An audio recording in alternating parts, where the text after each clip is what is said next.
Welcome to my YouTube channel 0 to Pi classes. बच्चों, आज हम लोग केमिस्ट्री के मोस्ट इम्पोर्टेंट क्वेश्चनों को हल करते हैं। चलिए देखते हैं जो परीक्षा की दृष्टि से मोस्ट इम्पोर्टेंट है। आप इसको तैयार करके ज़रूर जाइएगा, ठीक है बच्चों। चलिए पहला देखते हैं। करा है फलक केंद्रीय घनीय कोष्ठिका में परमाणुओं की संख्या होगी। पहला 1 है, दूसरा 2, तीसरा 4, चौथा 6। तो फलक केंद्रीय घन एक कोष्ठिका की बात कर रहा है बच्चों। तो यहाँ पर क्या हो जाएगा बच्चों, फलक केंद्रीय में कितने होते हैं, कोष्ठिका में परमाणुओं की संख्या कितनी होती है बच्चों, 4 होती है। ठीक है बच्चों, कितनी होती है, 4 होती है। ठीक है बच्चों। चलिए अगला क्वेश्चन देखते हैं हम लोग ऐसे ही। दूसरा क्या कह रहा है, दूसरा कह रहा है निम्नलिखित में से कौन सा यौगिक कैनिजारो अभिक्रिया नहीं देता है। पहला है एस्टेल्डिहाइड, दूसरा है बेंजल्डिहाइड, तीसरा है ट्राईमेथिल एस्टेल्डिहाइड, चौथा है फॉर्मेल्डिहाइड। ठीक है बच्चों, तो इसका आंसर क्या हो जाएगा, आप बताएंगे क्या हो जाएगा बच्चों, यहाँ पर एस्टेल्डिहाइड। ठीक है बच्चों, एस्टेल्डिहाइड जो है कैनिजारो अभिक्रिया नहीं देता है। ठीक है बच्चों। चलिए वैसे तीसरा हम लोग क्वेश्चन देखते हैं। तीसरा क्या कह रहा है, तीसरा है एथिल एमीन पर HNO3 की क्रिया से बनता है। ठीक है बच्चों, एथिल एमीन पर HNO3 नाइट्रिक अम्ल की क्रिया से क्या बनता है। पहला है C2H4, दूसरा है NH3, तीसरा है C2H5NO2, चौथा है C2H5OH यानी कि एल्कोहल। ठीक है बच्चों, तो आप क्या बनाएंगे, एथिल एमीन पर HNO3 के अभिक्रिया से क्या बनेगा बच्चों, यहाँ पर एथिल एल्कोहल बनेगा। ठीक है बच्चों, इसका B विकल्प सही रहेगा। ठीक है बच्चों। चलिए चौथा देखते हैं क्वेश्चन ऐसे ही। चौथा क्या कह रहा है, चौथा कह रहा है कि ग्लूकोज अपचायक गुण प्रदर्शित करता है क्योंकि इसमें होता है। ठीक है बच्चों, क्या होता है इसमें, पहला है एल्डिहाइड समूह होता है, दूसरा कीटोन समूह होता है, तीसरा हाइड्रॉक्सिल समूह होता है, चौथा HNO2 समूह होता है, NH2 समूह होता है। ठीक है, नाइट्रो वाला। तो देखते हैं इसका, ग्लूकोज की बात कर रहा है बच्चों, अपचायक गुण की बात कर रहा है, तो इसमें कौन सा ग्रुप रहता है बच्चों, एल्डिहाइड ग्रुप रहता है। ठीक है बच्चों, कौन सा ग्रुप रहता है, एल्डिहाइड ग्रुप रहता है। ठीक है बच्चों। चलिए पांचवा क्वेश्चन देखते हैं। पांचवा क्या कह रहा है, पांचवा है निम्न में न्यूनतम हिमांक वाला विलयन है। न्यूनतम हिमांक वाला कौन सा विलयन है बच्चों, पोटेशियम सल्फेट है, दूसरा सोडियम क्लोराइड है, तीसरा ग्लूकोज है, चौथा क्या है, यूरिया है। ठीक है बच्चों, तो न्यूनतम हिमांक की बात कर रहा है, कौन सा विलयन हो जाएगा बच्चों, यहाँ पर हो जाएगा पोटेशियम सल्फेट। ठीक है बच्चों, क्या हो जाएगा, पोटेशियम सल्फेट हो जाएगा। ठीक है बच्चों।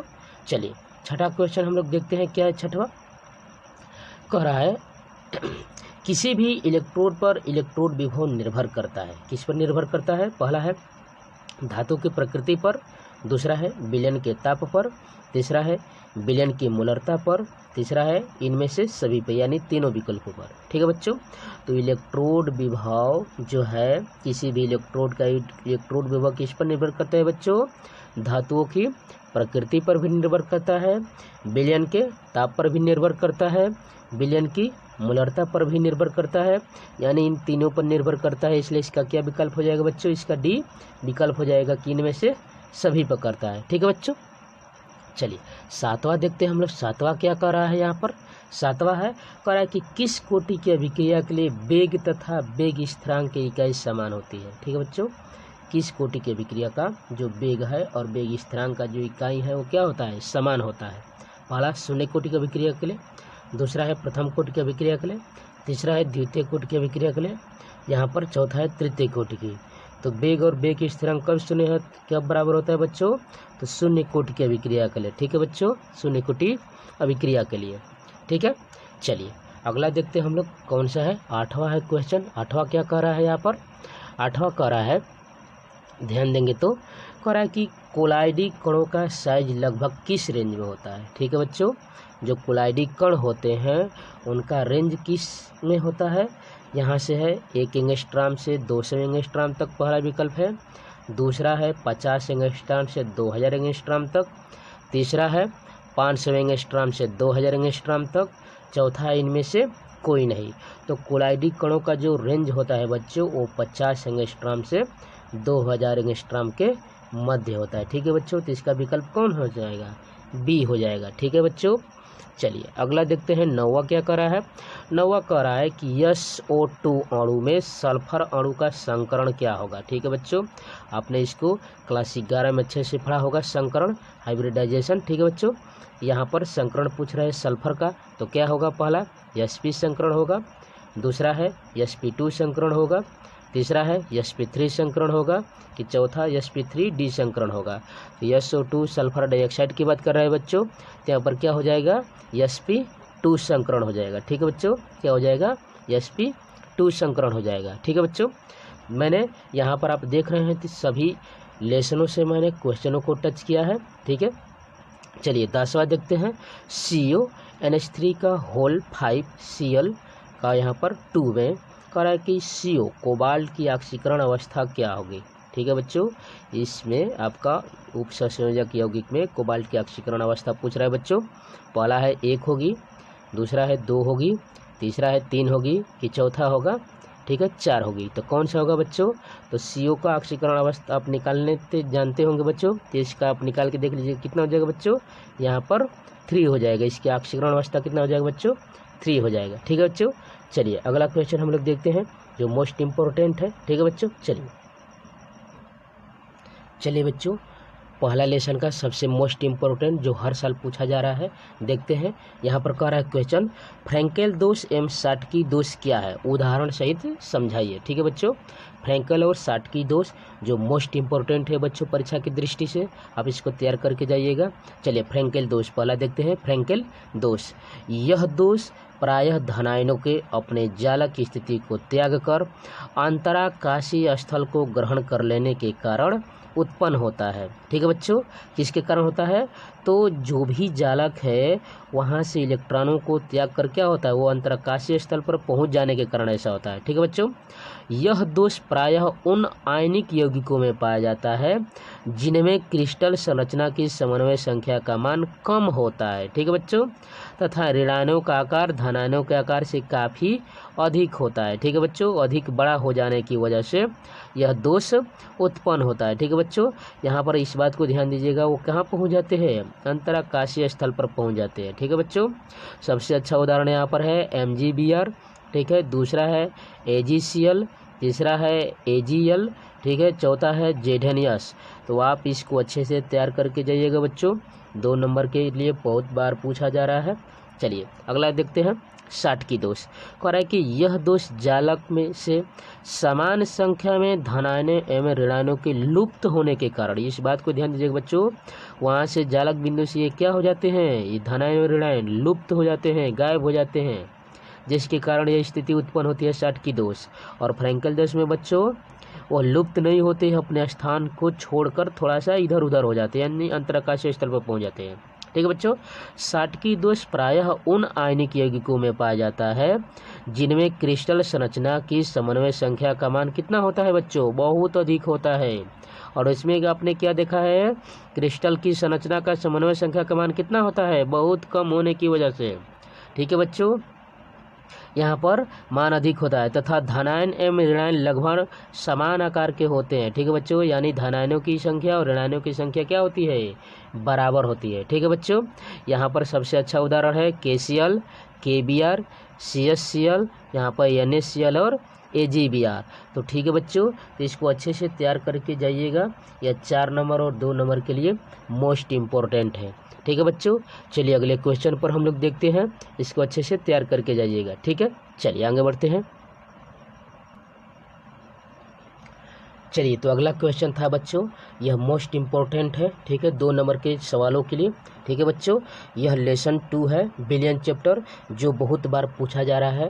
यह बिलियन चैप्टर मोस्ट इम्पोर्टेंट है, इसको अच्छे से तैयार करके जाइएगा बच्चों, इसके परिभाषाओं और फार्मूलों को। चलिए देखते हैं हम लोग। क्वेश्चन कह रहा है कि 5.85 ग्राम सोडियम क्लोराइड 200 ml जल में घुला है, विलयन की मोलरता की गणना कीजिए। ठीक है बच्चों, और यहाँ पर सोडियम क्लोराइड का फार्मूला है NaCl, और यहाँ पर सोडियम का यहाँ पर भार दिया है 23 और क्लोरीन का 35.5। ठीक है बच्चों, मोलरता बराबर क्या होता है? यहाँ पर NaCl के मोलों की संख्या बटा में विलयन का आयतन लीटर में, चूँकि मोलों की संख्या बराबर होता है बच्चों विलेय का भार बटा में विलेय का अणुभार। यहाँ पर देख रहे हैं विलेय क्या है बच्चों, NaCl है। ठीक है बच्चों, क्या है, NaCl है। तो NaCl का भार, तो NaCl का भार यहाँ पर दिख रहे हैं, NaCl का भार है यहाँ पर 5.85 ग्राम। ठीक है बच्चों, और इसका अणुभार निकाल दीजिए NaCl का। तो सोडियम का होता है 23, क्लोरीन का होता है 35.5, दोनों को निकाल दीजिए तो कितना हो जाएगा 58.5 हो जाएगा बच्चों। ठीक है, अब रख दीजिए यहाँ पर विलेय का भार बट्टा में विलेय का अणुभार। ठीक है, विलेय का भार बट्टा विलेय का अणुभार बट्टा में आयतन किस में चाहिए बच्चों, लीटर में। तो लीटर को 200 ml को लीटर में चेंज करेंगे तो 1000 से भाग दे देंगे तो हो जाएगा 0.20 लीटर। ठीक है, और इन दोनों को भाग देंगे तो कितना बच्चों आएगा 0.5 मोल प्रति लीटर। तो याद रखिएगा बच्चों, यह जो विलयन चैप्टर है मोस्ट इम्पोर्टेंट है, कई बार पूछा जा चुका है। ठीक है, इसको अच्छे से तैयार करके जाइएगा। ठीक है बच्चों, चलिए अगला क्वेश्चन देखते हैं हम लोग, मोस्ट इम्पोर्टेंट है परीक्षा की दृष्टि से, इन बातों को ध्यान दीजिएगा। चलिए बच्चों, एक मोस्ट इम्पोर्टेंट क्वेश्चन है। ठीक है, आपका रासायनिक बलगतिकी लेसन से। ठीक है, यहाँ पर बार बार पूछा जाने वाला कह रहा है क्वेश्चन, सिद्ध कीजिए कि प्रथम कोटि की अभिक्रिया को 3/4 पूर्ण होने में लगा समय अर्ध अभिक्रिया को पूर्ण होने में लगे समय का 2 गुना होता है। ठीक है बच्चों, इसको आपको सिद्ध करना है। ठीक है बच्चों, तो चलिए आज हम लोग सिद्ध करते हैं, हल लिखते हैं। ठीक है बच्चों, यहाँ पर हल लिखते हैं। ठीक है, प्रथम कोटि की अभिक्रिया का समीकरण क्या होता है, लिखेंगे प्रथम कोटि की अभिक्रिया का यहाँ पर समीकरण क्या होता है बच्चों, समीकरण क्या होता है, के बराबर, ठीक है बच्चों, 2.303 बटा में टी लॉग ए बटा में ए माइनस यक्स। ठीक है बच्चों, ये क्या है, प्रारंभिक सांद्रता है और यक्स क्या है, जितना विघटन हुआ है। तो आप यहाँ पर मान लेंगे कि प्रारंभिक सांद्रता कितना है बच्चों, 100 है।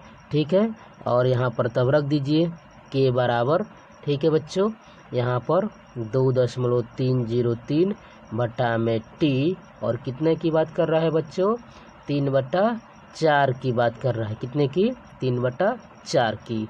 यहाँ पर लाग, यहाँ पर मैं आपकी प्रारंभिक सांद्रता बताया बच्चों कितना होगा, 100 ले लीजिए। ठीक है, यहाँ से 100 और 100 का यहाँ पर देख रहे हैं बच्चों। ठीक है, यहाँ पर मैं लिख कर दिखा देता हूँ, 100 का कितना है, 3/4 है बच्चों। तो यहाँ से करेंगे तो यहाँ से कितना हो जाएगा बच्चों, 25 चौका 100 यानी 25 तिहाई 75। ठीक है बच्चों, तो यहाँ पर कितना हो जाएगा, आप रखेंगे यहाँ पर तो यहाँ पर 75 हो जाएगा। ठीक है बच्चों, तो के बराबर कितना हो जाएगा यहाँ से, ठीक है, हो जाएगा 2.303 बटा में टी 3/4। ठीक है, लॉग यहाँ से 100 और घटा देंगे तो कितना हो जाएगा बच्चों, 25 हो जाएगा। आप कटा सकते हैं, 25 चौका 100 यहाँ पर, यानी के बराबर हो जाएगा 2.303 बटा में टी 3/4 लॉग कितना हो जाएगा बच्चों, 2 का पावर 2। ठीक है बच्चों, यहाँ से चलिए तो आगे बढ़ जाते हैं हम लोग। यहाँ पर इसको मान लीजिए कि यह समीकरण नंबर 1 था। ठीक है बच्चों, दूसरा यहाँ पर कह रहा था कि अर्ध अभिक्रिया का, ठीक है बच्चों, अर्ध अभिक्रिया के लिए बात कर रहा है। ठीक है, यहाँ पर लिखेंगे अर्ध अभिक्रिया के लिए, यहाँ पर अर्ध अभिक्रिया के लिए, अर्ध अभिक्रिया, अर्ध अभिक्रिया के लिए क्या है बच्चों, तो फार्मूला आप जानते होंगे क्या होता है, टी हाफ बराबर होता है कितना, 2.303 बटा में के। ठीक है बच्चों, और लाग यहाँ पर कितना हो जाएगा बच्चों, कितना हो जाएगा, 2 हो जाएगा। ठीक है बच्चों, और यह आपका समीकरण नंबर 2 है। ठीक है बच्चों, इसको आप टी हाफ को यहाँ पर भी यहाँ से कर सकते थे, टी को यहाँ से गुणा कर दीजिए ऐसे तिरछा, यह कितना हो जाएगा, ठीक, यहाँ से टी यहाँ पर चला जाएगा और के यहाँ पर चला जाएगा। ठीक है, तो मैं लिख देता हूँ यहाँ से, अब बच्चों यहाँ से समीकरण 1 में 2 से भाग दे दीजिए। ठीक है बच्चों, समीकरण 1 में 2 से भाग देने पर, ठीक है बच्चों, भाग देने पर तो भाग दे दीजिए। तो ध्यान दे रहे हैं, यहाँ पर मैं बताया यह टी यहाँ से हो जाएगा टी 3/4 और बट्टा में यह क्या हो जाएगा टी 1/2। ठीक है बच्चों, इसका आपने मान कितना निकाला है 2.303 और बट्टा में यह कहाँ आ जाएगा कि नीचे आ जाएगा और यह लाग यहाँ से मैं लिख देता हूँ, यहाँ से लिख देता हूँ, चलिए 4 ही लिख देता हूँ। ठीक है, और फिर उसके बट्टा में कितना निकाला है यहाँ पर 2.303 बट्टा में के लाग कितना हो गया बच्चों 2। तो इसको कटा रहे हैं तो इस 4 को कितना लिख सकते हैं बच्चों 2 का पावर 2 मैं लिख कर दिखाया था, तो यह 2 यहाँ पर आ जाएगा। तो ध्यान देंगे यह कितना हो जाएगा बच्चों, ध्यान देंगे इसको, तो यह हो जाएगा आपका, यहाँ से हल करेंगे तो यह हो जाएगा 2.303 बट्टा में के, यह हो जाएगा 2 log 2। ठीक है बच्चों।